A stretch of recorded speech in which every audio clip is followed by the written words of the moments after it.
This message comes from Jerry. Are you tired of your car insurance rate going up, even with a clean driving record? That's why there's Jerry, your proactive insurance assistant. Jerry compares rates side by side from over 50 top insurers and helps you switch with ease. Jerry even tracks market rates and alerts you when it's best to shop. No spam calls, no hidden fees. Drivers who save with Jerry could save over $1,300 a year. Switch with confidence. Download the Jerry app or visit jerry.ai/NPR today. Would you consider yourself a Pilates princess? Pilates princess? No. But Pilates appreciator? Yes. Oh, I love that. Pilates appreciator? Yes. I had loved it for a long time, and then I started going again after lockdown, and the vibe was different. Maybe Pilates and I are on the outs right now, but I have enjoyed it very much in the past. So for those who don't know, Pilates is a kind of low-impact exercise that uses resistance to stretch and strengthen muscles. You can do it on a yoga mat, or you can do it on a contraption called a reformer that kind of looks like a medieval torture device, but is actually really nice to use. And Pilates has been around for a pretty long time. It's named after this guy called Joseph Pilates, who developed it about a century ago. But Pilates is experiencing a new surge in popularity. According to the Sports and Fitness Industry Association report from 2025, Pilates is the fastest growing form of individual exercise in the United States. Participation jumped by nearly 40% since 2019. And if you're like me, you might be getting content about it all over your feed. But there's something interesting happening with that content. I feel like it's less about the actual exercise and way more about what doing Pilates says about who you are as a woman. And of course, anyone can do Pilates, but on social media, there is a strong emphasis on it being for girls and being for specific kinds of girls. But why is some weird stuff getting attached to Pilates, which is, in my opinion, a very fun and beginner-friendly form of exercise? And why can't we be normal about exercise in general? To get into it, I'm joined by Madeline Leung-Coleman, features writer at New York Magazine, who wrote a piece about why Pilates keeps getting people up in arms. Madeline, hi, welcome to the show. Thank you so much for having me. Hello, hello. I'm Brittany Luce, and you're listening to It's Been a Minute from NPR, a show about what's going on in culture and why it doesn't happen by accident.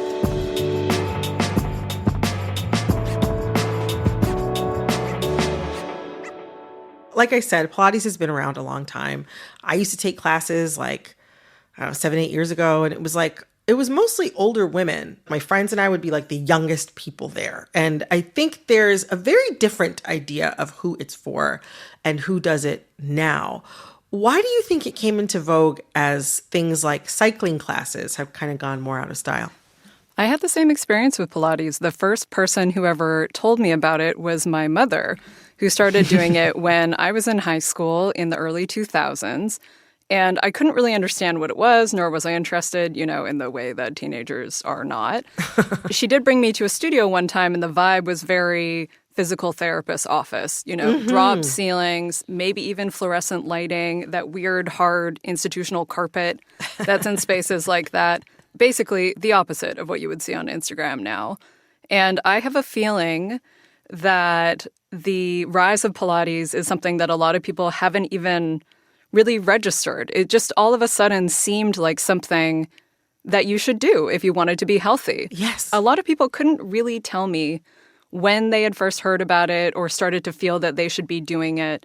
But at the same time, I noticed anecdotally that whenever people were talking about exercise around me, especially women, Pilates started to just seem like the default, as if it was the exercise that you were supposed to be doing, the most correct choice.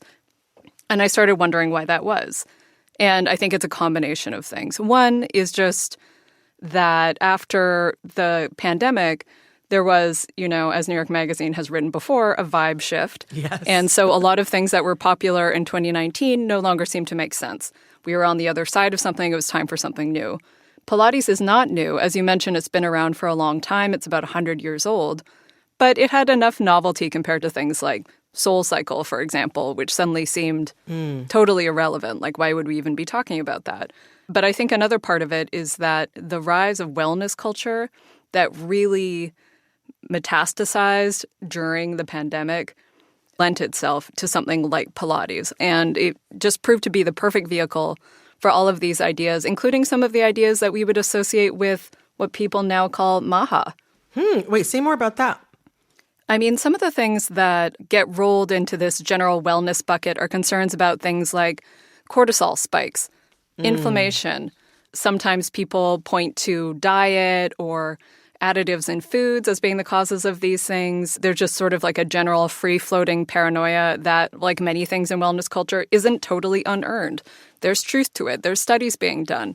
But part of what has happened with Pilates culture is that some people online have found some studies about the benefits of low-impact exercise, meaning basically exercises where you're not really drastically raising your heart rate, you're not jumping up and down, you're not stressing your joints as much. And they have expanded that to mean that if you're doing those kinds of exercise, you might be actively harming yourself. For a lot of Pilates, you're lying down. That's the appeal for a lot of people, myself included. Same. Okay, yeah. I've seen on social media, there are a lot of people who are like, oh my God, I was so inflamed and my cortisol levels were so high. And I was like, are all of you getting like a full workup every month or something? Like, how do you know it's the cortisol? And there's like no mention of a doctor, no mention of blood work. So it feels like this kind of like vague, something is wrong or your body's out of alignment, which I mean, I think self-knowledge is important, right? But it also feels like sometimes inflammation or cortisol are kind of like stand-ins for something else or shorthands for something else. That's a great way of putting it. The thing about the cortisol and the inflammation discussion is that those things are both real. Those are real things that happen in the body. The cortisol levels rise and fall throughout the day and throughout life at different times when you are stressed. And that could include after intense exercise. Sometimes your cortisol levels will be higher. But there's a big difference between these levels that rise and fall and people who have chronic conditions to the point where their cortisol levels are actually causing problems for them. I think something that should be said about the way these things get deployed on social media is that most of the time what people are saying is that they just don't think they look thin enough. So one side effect of certain conditions involving cortisol can cause something called moon face. Oh, like Cushing's. Yes, like Cushing's, for example. That is real. But people on TikTok and Instagram started self-diagnosing with moon face because they felt they looked puffy. I saw that. I mean, look, I've had a moon face since birth, okay? I've had a big old head for a long time.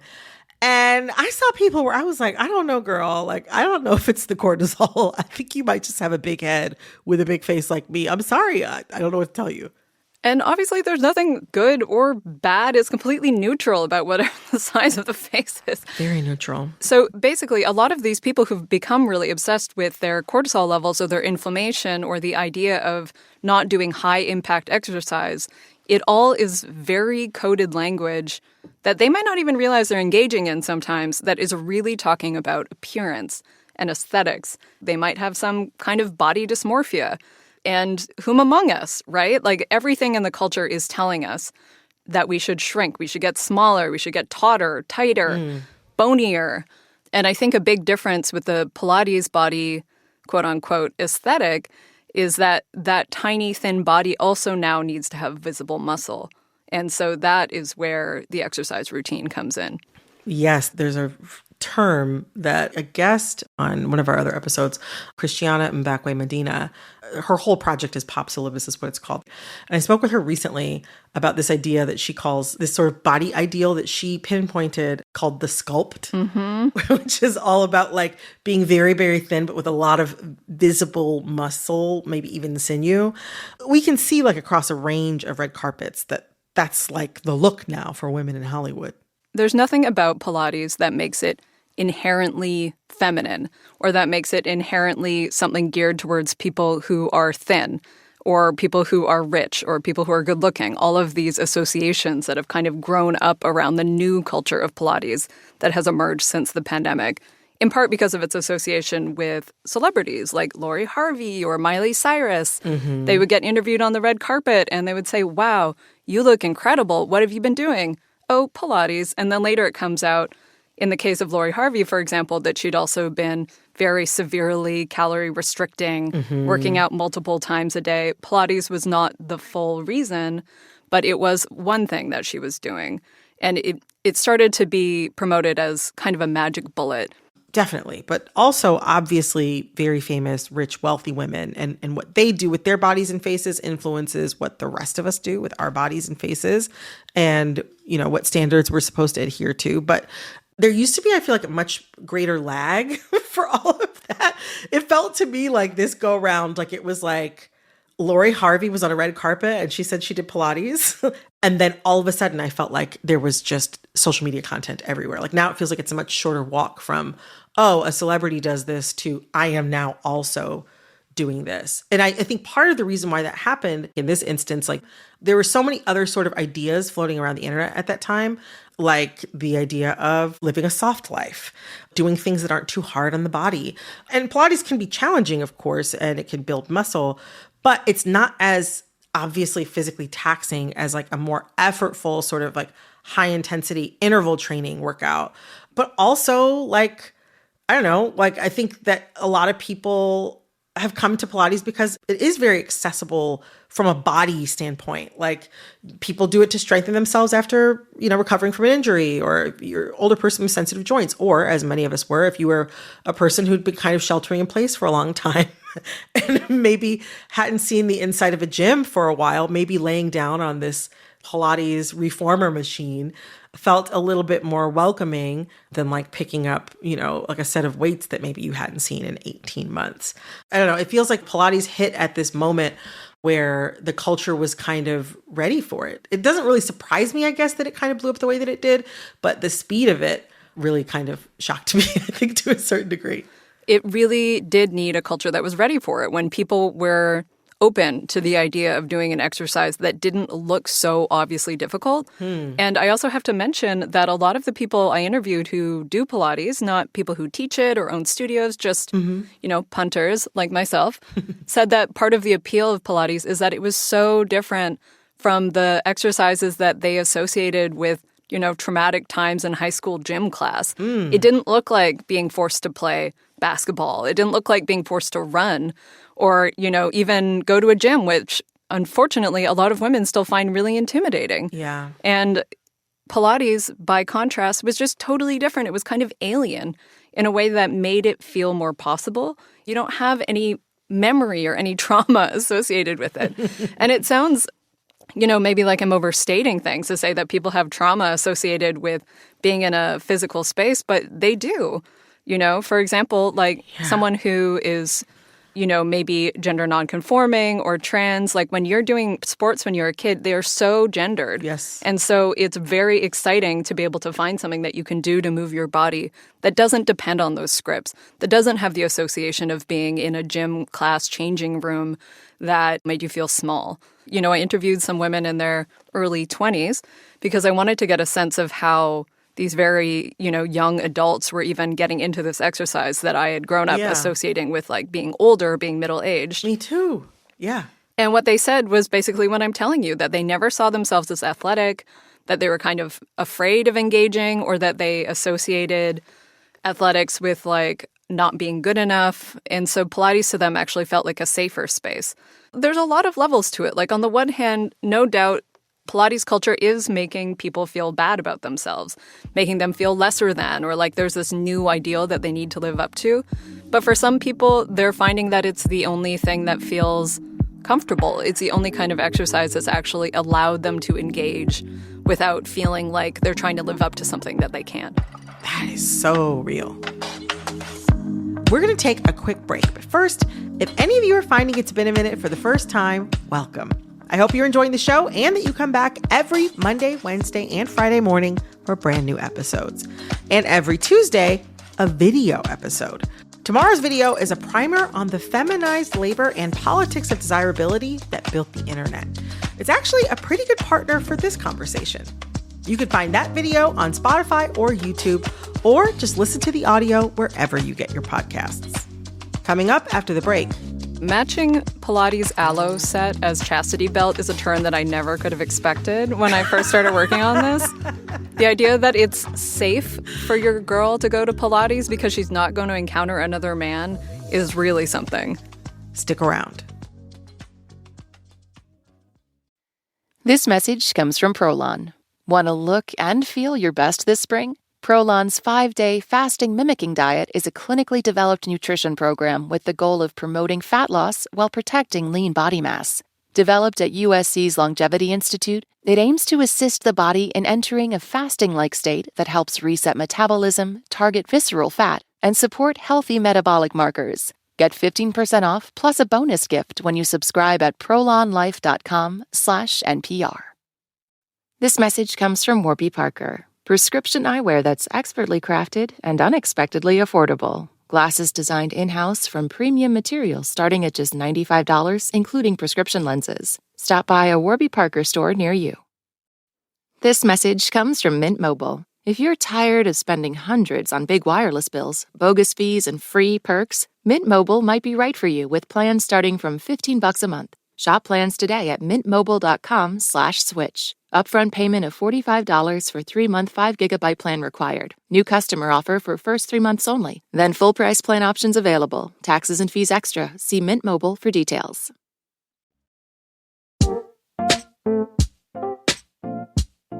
You know, as we have been saying a bit, there is this kind of symbolic version of Pilates that's pinging around the internet.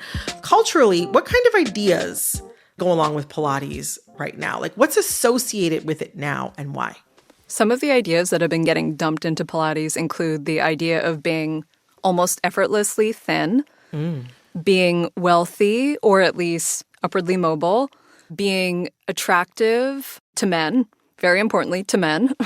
Yeah. Part of why Pilates has really burst into pop culture consciousness recently is because it's been referenced on a couple different big reality shows. So on Love is Blind, Yes, and in an interview with someone who was on Secret Lives of Mormon Wives, women have either on camera been told by the man that they're with that they should be doing Pilates every day or that they only want to be with the kind of person who does Pilates every day. And that is hilarious to hear coming out of the mouths of these guys because you know that if these guys saw a bunch of different videos of workouts they could not pick Pilates out of a lineup, they have no idea what it is. For those of you who haven't seen the specific examples that Madeline's talking about, there was this guy on Love is Blind, latest season, and my husband and I watched this. We were baffled. He was breaking up with his fiance, of course, his fiance of a couple weeks. And she was very cute and sweet doctor. She had a gorgeous home. She had it going on, but she also didn't have time for a lot of back and forth. She was like an infectious diseases doctor. She had serious stuff to do. And he told her that she wasn't the right woman for him and that he wanted a woman who did Pilates every day. Somebody who works out all the time and has a different type of, I don't know. A different type of body? It's just somebody who does Pilates every day or someone who's working out every day. And she was as baffled as you might imagine. And also, as you mentioned, Jessie Draper from the Secret Lives of Mormon Wives, also claimed her husband, who she's getting a divorce from, allegedly told her she needed to do Pilates every single day. There's so much wrapped up in, like you mentioned, it's very possible that these men would not know how to pick a Pilates move out of a lineup. However, they have a very strong idea that it seems like they're calling upon of sort of how we're thinking about Pilates now, which, like you said, is this effortlessly thin woman who's attractive to men and wearing the matching aloe workout set and perhaps, has the money to be taking these classes because Pilates has never been cheap. There are places you could go, of course, that might cost a little bit less, but it's quite an expensive activity. It feels like it's kind of tied to this idea of this ideal woman or this idea of the perfect stay-at-home wife or a type of trad wife. I don't know. It's almost like she's the ultimate trophy wife, someone who does Pilates in this way. Yes, Pilates has become the exercise for women who want to show to strangers online that they are well kept by a rich man. When I was working on my story for New York Magazine about Pilates, I was really honestly taken aback to discover how much content had been made by adult women of their own free will talking about how they were staying hot for their husbands by doing Pilates every day. There are so many variations on the meme of my husband works 4 jobs or my husband's on calls all day and this is me at the office. And it's, a woman on a Pilates reformer, which is one of the pieces of equipment that you use in Pilates. Or just, them saying that they're looking for a man who can afford to pay for their Pilates classes. Or, alternately, that the reason they're working out so much is because they need to look hot at their wedding. Or even things like, it's my job to make sure that my husband is the one who's known around the office as the guy with the hot wife. This kind of thing. I was like, you are choosing your one beautiful free life to put this message out there. I am upset to find out how many people are doing this. Yeah. But men on the internet noticed how much engagement women influencers were getting with Pilates content and decided to piggyback on that by somehow making it about how men themselves should be looking for women who do Pilates, or that it's a green flag for a girl to do Pilates. And so it really crossed over from being in this very feminized zone of the internet that was really more about women making content for other women. Whether we think that content is healthy and supportive or not, we could argue over that. But it moved into the zone where men were making content about the women who were doing Pilates. There's one guy on Instagram, and I think I've seen this sound also used on TikTok before, but he said, Pilates is the biggest green flag ever for a girl. I don't know what it is, but Pilates is one of the most wholesome things ever. If your girl goes to Pilates, she's probably staying in on the weekends so she can get up early and go to a solid core or body rock class. And she's going to come back from the Pilates class in a great mood because she went with her friends, didn't get hit on by any creepy guys, and got a great workout in. Obviously, there's a lot going on there. And men do Pilates too. But a great article in the 19th pointed out that there's this idea, this ideal Pilates woman is like just never going to encounter men at all while she's exercising. But also it's like in order to get up early to exercise, to maintain her figure for this man in question that she's dating or married to, she also will be like not potentially at a bar or club where she might come across any other men or where other men might lay eyes on her. Like there's this idea that like a woman who does Pilates is like completely sequestered from men, almost like a nun. And there's like no competition for a man who wants to date her or be with her. Yeah, matching Pilates aloe set as chastity belt is a turn that I never could have expected when I first started working on this. The idea that it's safe for your girl to go to Pilates because she's not going to encounter another man is really something. It's very possessive, and it's fascinating how much internalized misogyny has motivated some women to buy into this. But a really funny aspect of the fallout from the Love is Blind thing that you mentioned, where, as you said, it was this guy, Chris, telling his fiancée that he only wanted to date women who do Pilates every day, is that a lot of women Pilates influencers started making videos of themselves like hiding under the Pilates equipment with the caption, "Hiding from Chris." That's funny. But I don't know, all of this points to just like how weird people are being about Pilates and exercise in general. Why can't we be normal about exercise and about this one in particular? I mean, I think a lot of the way that we talk about wellness in general is all downriver of the fact that we live in a country that has such a busted healthcare system where people are very rightfully skeptical of the care that they receive and how much they have to pay to receive it. Mm-hmm. Part of the reason why some people turn to Pilates is because, they might actually need physical therapy, but their insurance doesn't really cover it. So they're like, I've been there. Listen, a lot of people told me that that's why they do it. And it's like, they're like, okay, let me turn to YouTube. Or like, oh, this is right on the corner and I could go for like $30. That seems cheaper. So I think there's a lot of things happening at the same time. Part of why we can never be normal about wellness in general, but especially in the United States, is because this country has been designed, on one hand, to keep us unwell because we literally cannot afford to stay well. And so we can't be casual about it. I think that part of why Pilates is so upsetting for so many women is that it has acquired such a gendered connotation that really is about what the right way is to live your life and to take care of your body as a woman that can make you feel as if you're failing if you're not doing that, or if it doesn't work for you, or if you can't afford it, you can't access it, or it doesn't appeal to you. In some ways, you're falling short.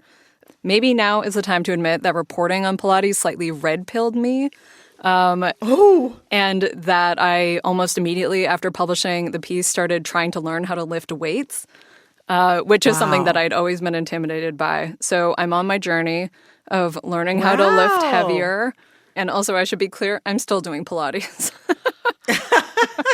But it really made me question, why I was placing any value on going to places that had, like a more sleek aesthetic to them, or that offered these experiences, when the really good feeling that I wanted to have was the feeling that I was having inside of my body.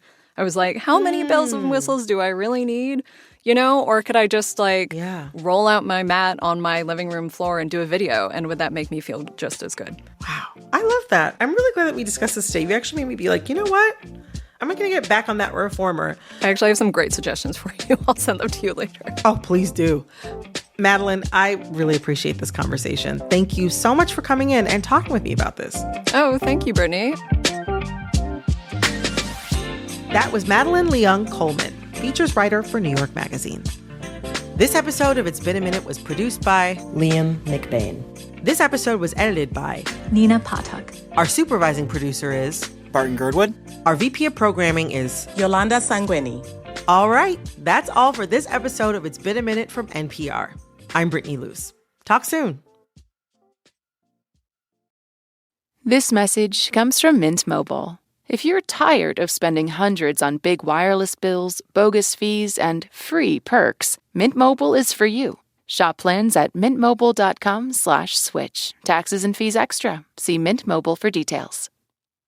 This message comes from Easy Cater, making it easy for organizations to order food for meetings and events from favorite restaurants, set up meal programs for their employees, and manage food spend all in one place at easycater.com. This message comes from NPR sponsor, the Capital One Venture X Business Card. Earn unlimited double miles on every purchase with the Capital One Venture X Business Card. What's in your wallet? Terms apply. See CapitalOne.com for details.